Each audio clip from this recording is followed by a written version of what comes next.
Lane Frost watched 43 world champions get destroyed by Thunder Road. The $100 Sauron prize seemed impossible to claim. Then this unknown cowboy from Oklahoma quietly signed up. What happened next shocked the entire rodeo world. Subscribe and comment what state you're watching from. Do you think Lane had what the champions were missing? Let's find out. The dust hadn't even settled from the last failed attempt when Lane Frost quietly approached the registration booth at Cheyenne Frontier Days. Behind him, the arena still echoed with the groans of disappointment as another world champion was carried out on a stretcher. Thunder Road had claimed victim number 43 in less than 2 hours. "You sure about this, son?" asked Buck Williams, the grizzled event coordinator, barely looking up from his clipboard. "That bull's got more mean in him than a rattlesnake in August. We've seen guys with 20 years experience get turned inside out." Lane adjusted his worn leather chaps and tipped his hat slightly. "Yes, sir, I'm sure." The crowd around the chutes was buzzing with nervous energy. Veteran cowboys who had dominated the circuit for decades stood in small groups, shaking their heads and whispering about Thunder Road's latest rampage. The massive black bull paced in his pen like a caged tornado, his eyes burning with an intelligence that seemed almost supernatural. "Kid's got no business being here," muttered Jake Morrison, a three-time world champion who had lasted exactly 4 seconds before Thunder Road launched him into the fence posts. "This ain't some county fair bull. This is the devil himself." But Lane wasn't listening to the doubters. He had spent the morning studying Thunder Road from every angle, watching the bull's patterns, his movements, the way he twisted and turned. There was something different about this animal, a rhythm hidden beneath the chaos that others couldn't see. As the afternoon sun beat down on the packed arena, the announcer's voice boomed across the crowd of 15,000 spectators. "Ladies and gentlemen, we have one more brave soul willing to test his luck against Thunder Road.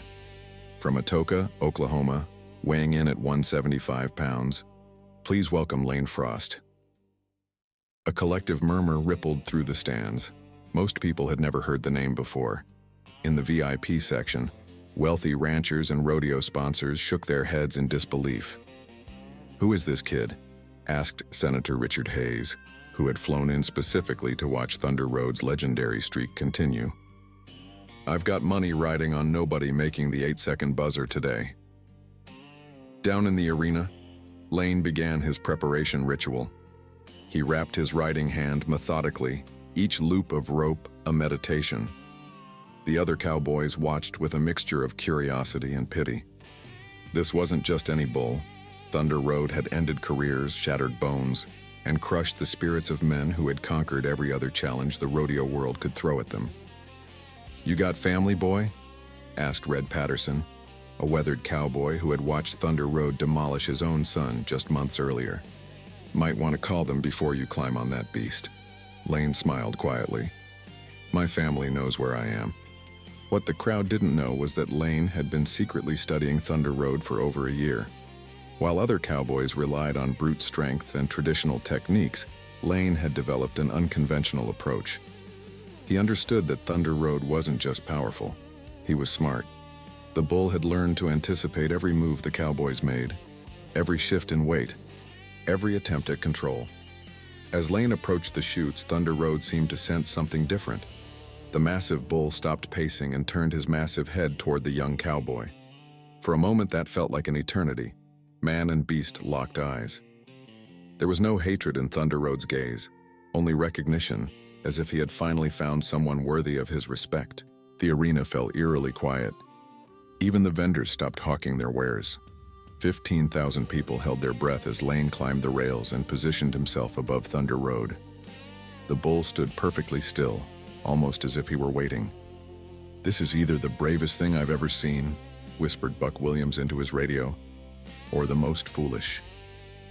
The gate crew moved into position.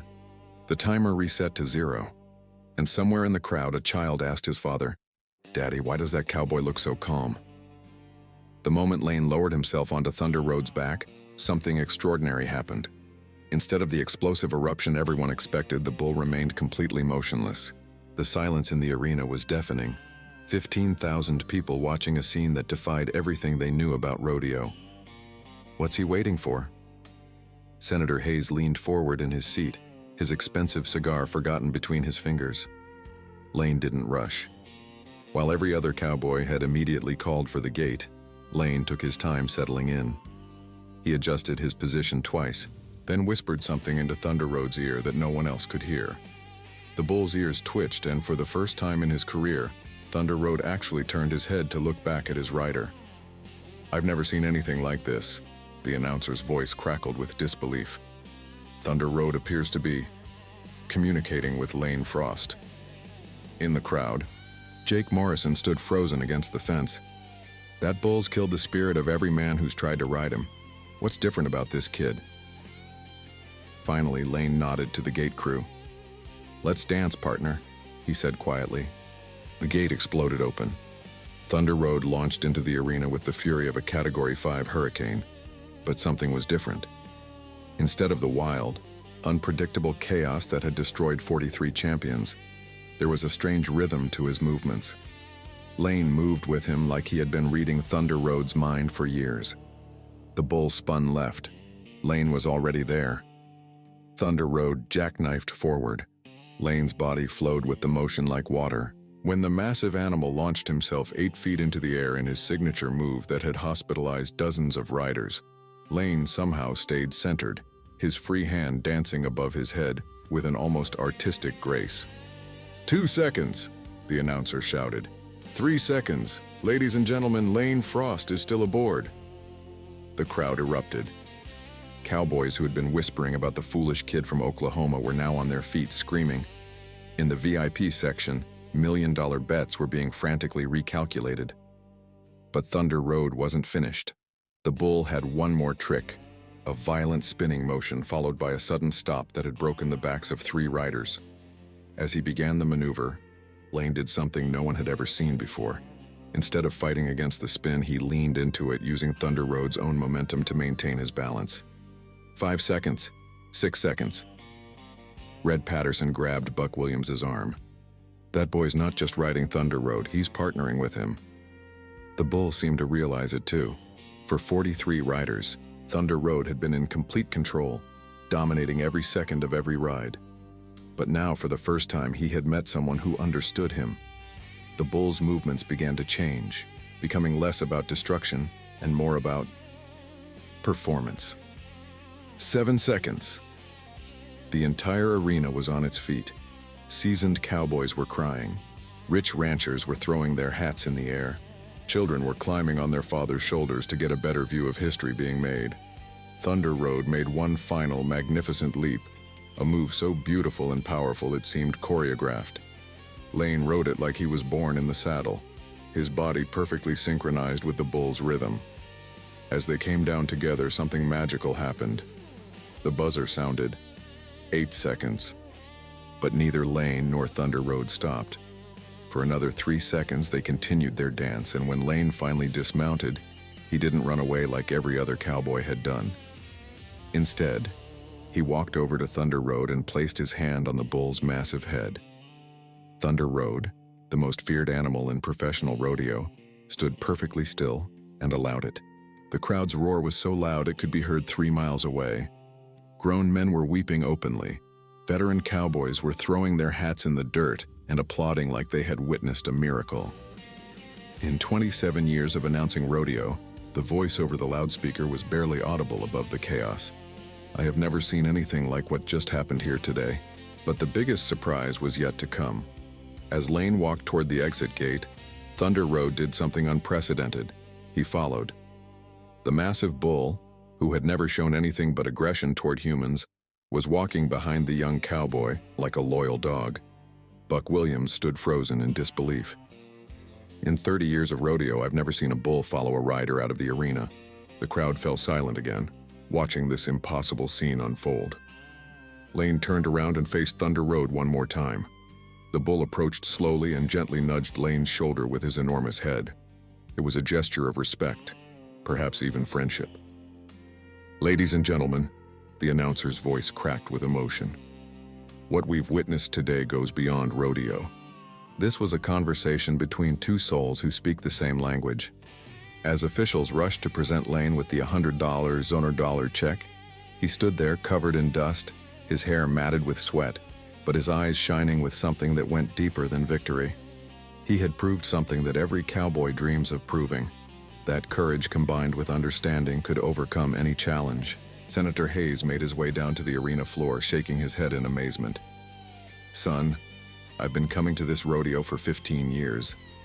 I've seen champions from around the world try to conquer that bull. What made you think you could do what they couldn't?" Lane smiled that quiet smile of his and looked back at Thunder Road, who was now being led peacefully back to his pen. "Those 43 champions all tried to beat him, sir. I just tried to understand him." The words hit the crowd like lightning. In that moment, everyone understood what they had witnessed wasn't just the greatest ride in Cheyenne Frontier Days history. It was a masterclass in the real spirit of the American cowboy. Jake Morrison approached Lane with tears in his eyes. "Kid, I owe you an apology. And more than that, I owe you my respect. What you just did, that wasn't just riding. That was art." As Lane walked through the crowd toward the parking lot, cowboys lined up to shake his hand. Children begged for autographs. Reporters shouted questions. But Lane remained humble, deflecting praise and talking instead about Thunder Road's incredible athleticism and intelligence. "That bull's not a monster," Lane told a reporter from Rodeo Weekly. "He's an athlete just like us. He was waiting for someone to treat him like a partner instead of an enemy." 6 months later, Thunder Road was retired from competition and moved to a peaceful ranch in Montana. The bull who had terrorized the rodeo circuit for 3 years spent his remaining days in green pastures, occasionally visited by a young cowboy from Oklahoma who would sit on the fence and talk to him like an old friend. Lane Frost's ride at Cheyenne became the stuff of legend, but more importantly, it changed how the entire rodeo community thought about the relationship between cowboys and bulls. Rodeo schools began teaching Lane's approach: respect, understanding, and partnership instead of domination. The $100 prize money. Lane donated half of it to create a fund for injured rodeo athletes and used the other half to buy a small ranch where he could train young cowboys in his revolutionary techniques. "Success isn't about conquering your challenges," Lane would tell his students years later, sitting on that same ranch with Thunder Road grazing peacefully in the background. "It's about finding the courage to understand them."